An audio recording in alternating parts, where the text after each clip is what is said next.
Words they say came from Benjamin Netanyahu. Benjamin Netanyahudan xat oldim. U bizni ogohlantirdi, lekin biz yetarlicha sukut saqladik.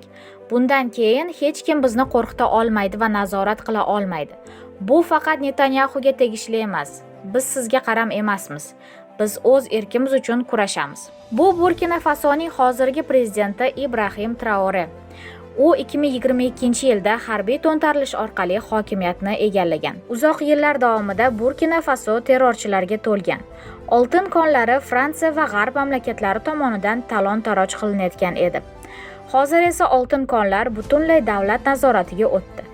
Oltindan tushayotgan foyda tibbiyot, ta'lim, shahar infrastrukturasini rivojlantirish, odamlarning yashash sharoiti va armiyani rivojlantirishga sarflanmoqda. Ammo xavfsizlik jihatdan mamlakat tahdidlar va terror hujumlaridan xalos bo'lmagan. 37 yoshli prezident Ibrahim Traore xuddi Thomas Sankara kabi mamlakati uchun kurashmoqda. Uning prezidentlik davri uzoqroq bo'ladi deb umid qilamiz. Videoni do'stlaringizga ham jo'natib qo'ying. Obuna bo'lishni unutmang.